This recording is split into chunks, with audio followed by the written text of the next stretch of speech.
Hello and welcome to week 24. What Next Gen X Gaming? Silverlings35 here. Get ready to look at a couple games we played last week and add a couple more to the queue. As mentioned previously, we are going to be taking a little bit of a break here in a couple of weeks at about the half year point. 26 weeks of this is pretty crazy. I'm going to be having a little bit of surgery, maybe come back with a different voice. I don't know. It's all sinus things. So Wednesday night we played yet another zombie defense. Not a bad game. Pretty simplistic. It had some elements of tower defense, but not true tower defense. The zombies basically just came almost straight at you. So you built a shelter, but they would just beat on the shelter coming straight from the side of the screen at you. There was a little bit of an ability to upgrade to different weapons and turrets and stuff like that. And I could see where it could be a fun one playing with some friends or something like that. As it was, it's a very simplistic map, pretty basic as far as the upgrades and weapons and stuff like that. Not a terrible game. Probably not something I'm going to come back to. I'd probably give about a 2.5 as something that's a little entertaining for a bit, but not much beyond that. Thursday night, we did Forge Quest with Trixie Doggy 18 and Furball Unicorn 13. I think I got that backwards.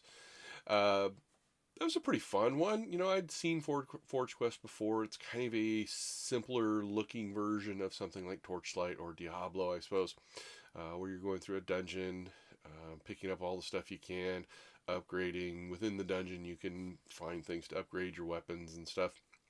A little simplistic, and we didn't really get into much of the actual forging and stuff like that. The kids seemed to enjoy it. They both had a good time. It's one that I would certainly recommend to people that like those kind of dungeon crawlers if you want it kind of light. So I'm going to give it a 3. This week on Wednesday, over on Twitch, we're going to be doing Innerspace.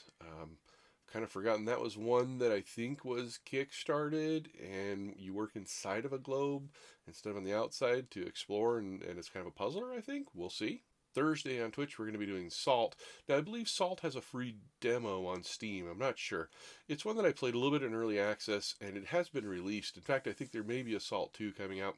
I recall thinking that it had a pretty good little world, but seemed kind of simple for the standards today. Again, we'll check it out Thursday. Added to the queue for week 26, our last week, is Baba Is You. Jumping over to Steam, Baba Is You is a puzzle game where the rules you have to follow are present as blocks you can interact with.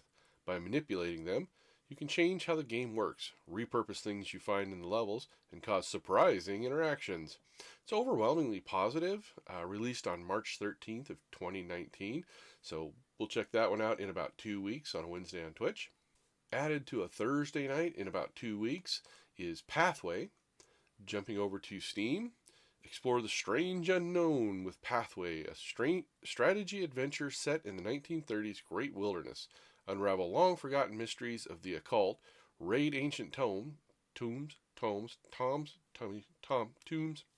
and outwit your foes in a turn-based squad combat. Right now it has mixed reviews for the recent reviews. It had mostly positive for a while. Released on April 11th, 2019. So that's one we'll be looking at 2 Thursdays from now on Twitch. This week it's Innerspace and Salt. So hopefully we'll see you there.